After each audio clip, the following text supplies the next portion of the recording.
চন্দননগরের পাশাপাশি কৃষ্ণনগরেও মহা আড়ম্বরের সঙ্গে করা হয় জগদ্ধাত্রী পুজো। আর কৃষ্ণনগরের জগদ্ধাত্রী পুজো দেখার জন্য চলে এসেছি আমি নিজে দেখব, সাথে তোমাদেরকেও দেখাবো। প্রথম কৃষ্ণনগরের যে পুজোটা খুবই জনপ্রিয় তা হচ্ছে বুড়িমার পুজো। আর বুড়িমার পুজো প্রাঙ্গণে যাওয়ার জন্য রাস্তার ওপরে এরকম ধরনের একটি বড় গেট প্রত্যেক বছর করা হয়। গেট থেকে ঢুকে সোজা কিছুটা হাঁটলেই পড়বে বুড়িমার পুজো মণ্ডপ। আর এই রাস্তাটা পুরোটা সুন্দর করে লাইট দিয়ে সাজানো হয়। চলে এসেছি বুড়িমার মণ্ডপে। এখনো লাস্ট মিনিটের প্রস্তুতি বাকি, সমস্তটাই কমপ্লিট, শুধু টাচ আপ বাকি। জগদ্ধাত্রী পুজো একসময় কৃষ্ণনগরেই বিখ্যাত ছিল। তারপরে চন্দননগর তার লাইট সজ্জা দিয়ে সমস্ত শহরগুলিকে কয়েক পা পিছিয়ে ফেলে নিজে কয়েক ধাপ এগিয়ে যায়। তাই বর্তমানে চন্দননগরের পুজো সেরা। কিন্তু কৃষ্ণনগরের জগদ্ধাত্রী পুজো কিছুতে কম যায় না। এখানকার প্রতিমাগুলি যেমন চমৎকার তেমনই চমৎকার ডাকের সাজগুলো অদ্ভুত ডিজাইন এবং প্রচুর নিপুণতার সঙ্গে তৈরি করা হয়। দেখতে এত অপূর্ব লাগে যে মন মাতিয়ে দেওয়ার মতো সাজসজ্জা। এই কৃষ্ণনগরের আরও একটি জনপ্রিয় পুজো হচ্ছে এই মাঝদিয়া রোডের পাশেই মাঠে তৈরি হয় ক্লাব প্রতিভা পুজো প্রাঙ্গণ। এই ক্লাব প্রতিভা প্রত্যেক বছর দর্শকদেরকে নানান ধরনের চমক দিয়ে থাকে। দারুণ সুন্দর পুজো মণ্ডপ সহ বৃহৎ আকারের প্রতিমা এখানে দেখা গেছে বিগত 2 বছরে। এবছরেও এই ক্লাব প্রতিভা তাদের মণ্ডপে ফুটিয়ে তুলেছে হায়দ্রাবাদের উমেশ সিং প্যালেসের আকৃতি।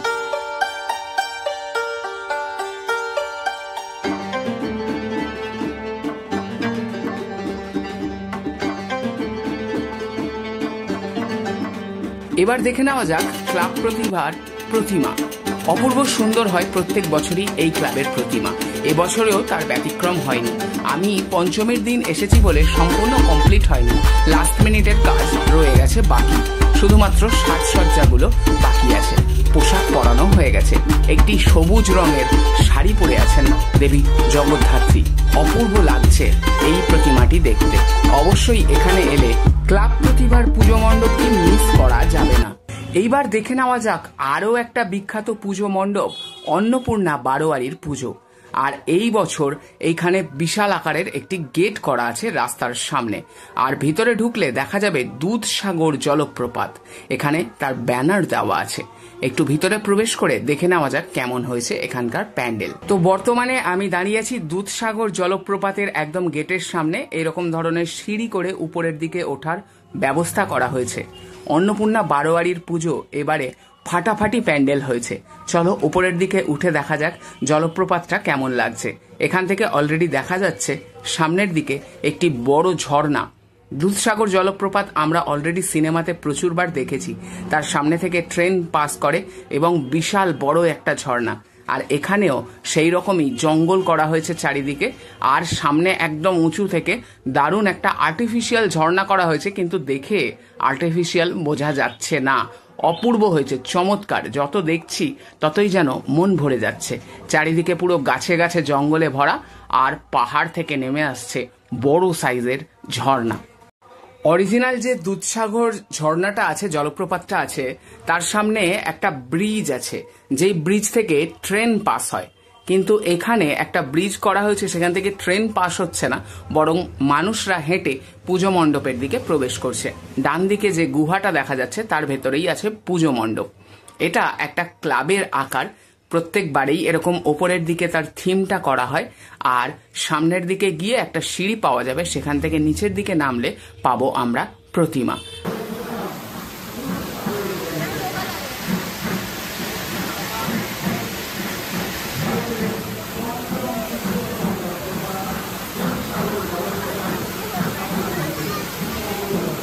অপূর্ব সুন্দর লাগছে এই ঝর্ণাটা দেখতে। এখানে এলে সবার কিন্তু মন ভরে যেতে বাধ্য। এইবার যেমনটা বলছিলাম, আমাদের এইবার নিচে নামতে হবে সিঁড়ি থেকে, আর তারপরেই আমরা পৌঁছে যাব অন্নপূর্ণা বারোয়ারির প্রতিমার সামনে। আর প্রত্যেক বছরই এই অন্নপূর্ণা বারোয়ারিতে প্রতিমার গায়ের কালার গোলাপি আভাতে সুসজ্জিতা থাকে। এইবার তার ব্যতিক্রম হয়নি। তবে সোনা গয়না অলঙ্কারে দেবীকে সাজানো হয় চমৎকারভাবে, অপূর্ব লাগে দেখতে। একটু ক্লোজ আপে তোমাদেরকে দেখানোর চেষ্টা করছি। জাস্ট সাজসজ্জাটা দেখো, পেছনে ডাকের সাজ, সোলারি কাজ, কিন্তু কালারটা গোলাপি, অপূর্ব লাগছে দেখতে। চমৎকার এর ডিজাইন এবং নানান ধরনের অলঙ্কারে দেবী সজ্জিতা। সিংহটাও কিন্তু ফাটাফাটি দেখতে। সিংহের মাথায় এখানে একটি ছোট্ট মুকুট পরানো আছে, চমৎকার লাগছে দেখতে।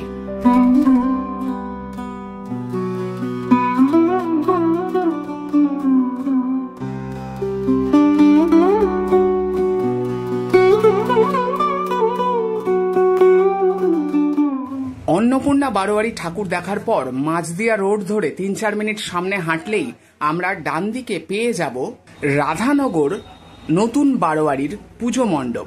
আর এই হচ্ছে রাধানগর নতুন বারোয়ারি পুজো মণ্ডপের সামনের অংশ। বলে রাখি, এইখানকার মা কৃষ্ণ মাতা নামে পরিচিতা। প্যান্ডেলটি দেখে ইনকমপ্লিট মনে হলেও এটাই কিন্তু এনাদের এবারের থিম। ভিতরে ঢুকলেই দেখা যাবে বাঁদিকে একটি সড়ক পথ উঠে গেছে এবং মধ্যেখানে একটা জেসিপি গাড়ি দাঁড়িয়ে আছে, আর সেই গাড়িটা বেশ কিছু গাছকে কেটে ফেলছে। সম্প্রতিকালে যা দেখা যাচ্ছে চারিদিকে, অরণ্য ধ্বংস করে বিভিন্ন কনস্ট্রাকশন, বাড়ি ঘর, রাস্তাঘাট ইত্যাদি উন্নতির কাজ চলছে, যেটা পরিবেশের ক্ষতি। আর সেই পরিবেশের ক্ষতিকে রোধ করার বার্তাই দিচ্ছে এইখানকার পুজো মণ্ডপ কমিটি। আর অপূর্ব সুন্দর চারিধারের ডিজাইন করা হয়েছে। যেমনভাবে কনস্ট্রাকশন করা হয়, ঢালাই দেওয়ার সময় বাঁশের ঠেকো দেওয়া হয় নিচে, সেই রকমই এখানকার থিম।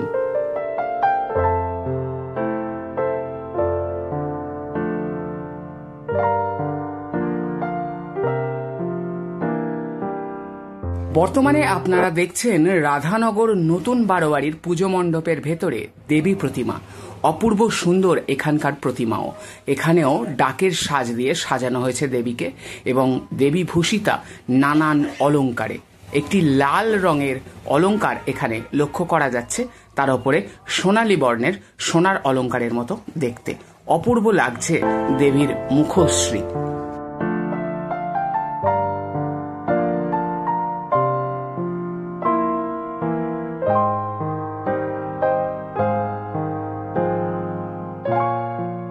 এইবার দেখে নেওয়া যাক রাধানগর আদি বারোয়ারি। আগে দেখলাম নতুন বারোয়ারি, এটা আদি বারোয়ারি। আর এইবারে এদের ভাবনা অপারেশন সিন্দুর। সেই অনুযায়ী এদের মণ্ডপকে করা হয়েছে আইএনএস বিক্রান্তের আদলে। আর এখানকার যে দেবী, তাকে সেরা মা বলে ভূষিতা করা হয়। আইএনএস বিক্রান্তের পাশাপাশি মণ্ডপের সামনে রাখা হয়েছে S-400 রকেট লঞ্চারও। তাছাড়া জঙ্গিরা যেভাবে ভারতীয়দের ওপর হামলা করে হত্যা চালিয়েছিল, সেই দৃশ্যও এখানে দেখানো হয়েছে। আর চারিদিকটা একটা যুদ্ধ পরিবেশের মতো তৈরি করা হয়েছে।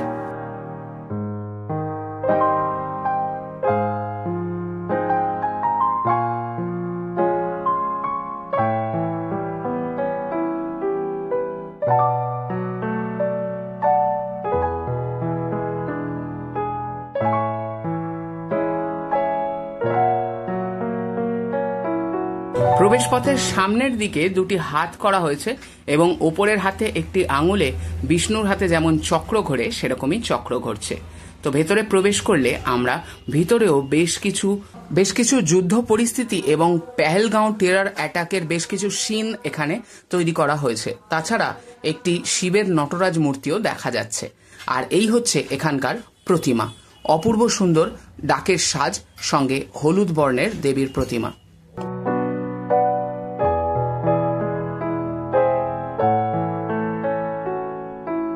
এইবার দেখে নেওয়া যাক পাত্রবাজার স্বীকৃতি ক্লাবের পুজো প্রাঙ্গণ।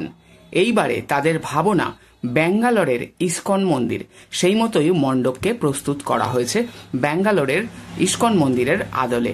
আর ইস্কন মন্দিরে যেমন দুই ধারে গৌর নিতাইয়ের ছবি থাকে, এখানেও সেরকমই করা হয়েছে। আর ভিতরে দেখা যাচ্ছে দেবী প্রতিমা।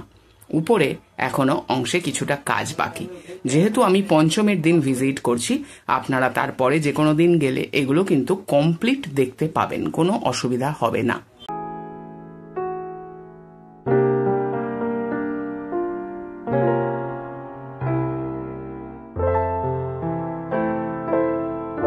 এইবার দেখে নেওয়া যাক বাঘাডাঙ্গা বারোয়ারির পুজো মণ্ডপ।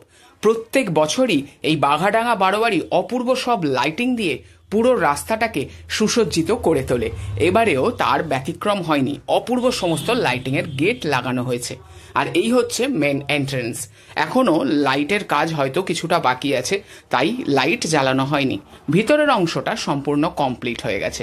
অপূর্ব সুন্দর লাগছে ভিতরটা দেখতে।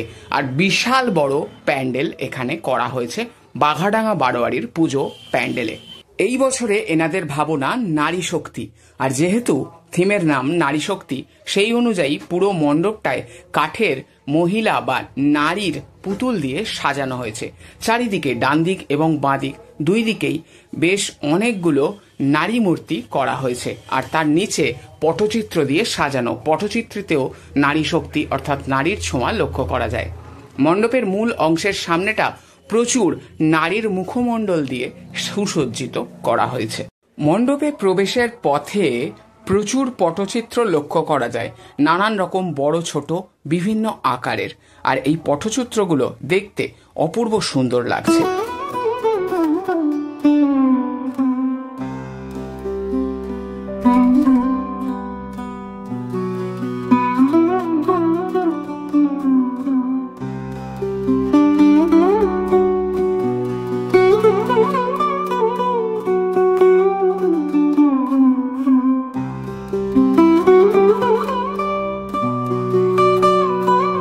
আমরা দেখব চকের পাড়া বারোয়ারির পুজো মণ্ডপ। এই পুজো মণ্ডপটাও প্রত্যেক বছর অপূর্ব সুন্দর হয়। এখানে একটা রাজস্থানের ছোঁয়া পাওয়া যাচ্ছে। রাজস্থানের উট এবং সেখানকার প্রহরী হাতে বল্লম নিয়ে এই ধরনের ডিজাইন করা হয়েছে মণ্ডপ জুড়ে। আর এই হচ্ছে ভেতরের অংশ। ভিতরটাকে অপূর্ব সুন্দর করে সাজানো হয়েছে। উপরে ঝাড়বাতি থেকে শুরু করে সিলিংয়ের ডিজাইন, কার্নিশের ডিজাইন সমস্ত ফাটাফাটি। আর দেবী নিয়ে তো কোনো কথাই হবে না। প্রতিমাটা অপূর্ব সুন্দর, কালারফুল, আর সেই রকম মুকুট আর সেই রকম ধরনের চালচিত্র, ময়ূর ছাপ করা হয়েছে এবং সেই ধরনের রং বেরঙের সাজসজ্জায় দেবী ভূষিতা। এইবার দেখে নেওয়া যাক বউবাজার বারোয়ারির পুজো মণ্ডপ। এই বছর তাদের 170তম বর্ষ। বহু প্রাচীন এই পুজো, আর 170তম বর্ষে তাদের ভাবনা রাঙামাটির কৃষ্টি। রাঙামাটি অর্থাৎ টোকরা শিল্পকে এখানে তুলে ধরা হয়েছে। যে পোড়ামাটির বিভিন্ন শিল্প আমরা দেখি, লক্ষ্য করি এবং আমরা সবাই পছন্দ করি, সেই সমস্ত জিনিস এখানে ফুটিয়ে তোলা হয়েছে। অপূর্ব লাগছে, চমৎকার দেখতে হয়েছে পুরো মণ্ডপটা। পুরো মণ্ডপ জুড়েই সেই রাঙামাটির যে পোড়ামাটির কাজ তা দিয়ে ফুটিয়ে তোলা হয়েছে। এখানে মানুষ আছে যারা মিউজিক বাজাচ্ছে। ওপরের ঝাড়বাতিটাও পোড়ামাটির গ্লাস দিয়ে তৈরি করা। এটা আসলে কোনো ঝাড়বাতি না, পোড়ামাটির গ্লাস ফুটো করে তার মধ্যিখানে লাইট লাগিয়ে এবং সেটা দিয়ে টোটাল এই ডিজাইনটা করা হয়েছে। চমৎকার দেখতে লাগছে। সামনে থেকে না দেখলে এত সুন্দর তা বোঝাই যায় না। বলে রাখি, এখানকার দেবী মা মহেশ্বরী নামে পরিচিতা। অদ্ভুত সুন্দর এখানকার প্রতিমাও। আগে এখানে প্যান্ডেলের ভেতরে যে সমস্ত কাজগুলো করা হয়েছে সেগুলো একটু দেখানোর চেষ্টা করছি, তারপরে দেবী প্রতিমাও দেখাবো।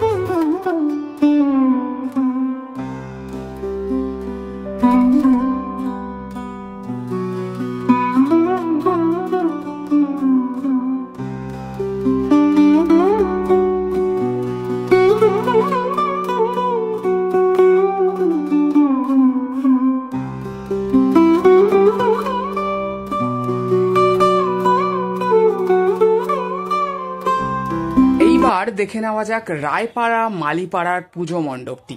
এইখানে বর্তমানে এনাদের ভাবনা রাজমহলের অন্তরালে। একদম মেন রোডের পাশেই এই পুজোটা হয়। রাস্তার সামনে বিশাল একটা রাজপ্রাসাদ বা রাজমহল তৈরি করা হয়েছে। শুধু রাজমহলই নয়, এইখানের আলাদা আরেকটি চমক আছে। রাজমহলের ভেতরে নানান ভৌতিক কাণ্ডকলাপ চলছে। বাইরে থেকেই বিভিন্ন চিৎকার এবং ভুতুড়ে সব আওয়াজ পাওয়া যাচ্ছে। তো ভেতরে ঢুকে দেখব বিষয়টা কি।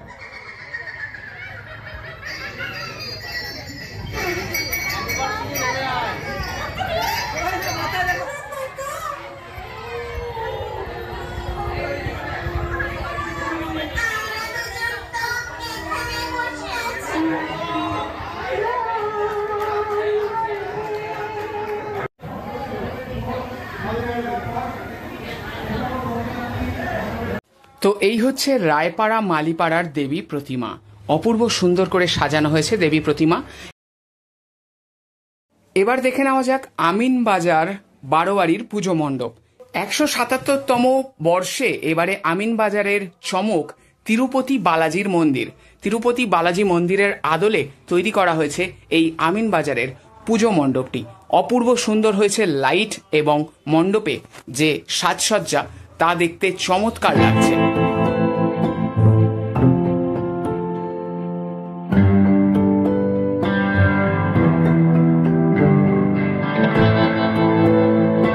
অসম্ভব নিখুঁত কাজ এবং কারিগরের নিপুণতা সঙ্গে লাইটের খেলা সব মিলেমিশে জমে উঠেছে আমিনবাজার বারোয়ারির এই তিরুপতি বালাজি মন্দির। দেখতে চমৎকার লাগছে। চলো এবার ভিতরে প্রবেশ করে দেবীকে দর্শন করা যাক।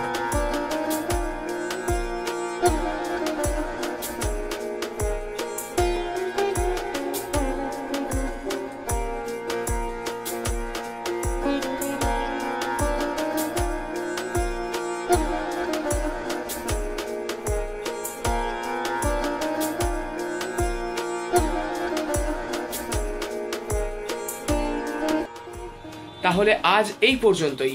এখনো যারা বংযাত্রাকে সাবস্ক্রাইব করনি অবশ্যই ঝটপট সাবস্ক্রাইব করে ফেলো। আর ভিডিওটা যদি ভালো লাগে একটা লাইক করো এবং বন্ধুদের সঙ্গে শেয়ার করে দাও। দেখা হবে পরবর্তী এরকমই কোনো নিত্য নতুন ইন্টারেস্টিং ভিডিও নিয়ে। ততক্ষণ সবাই সুস্থ থাকো এবং ভালো থাকো। সঙ্গে রেখো বংযাত্রা। টাটা।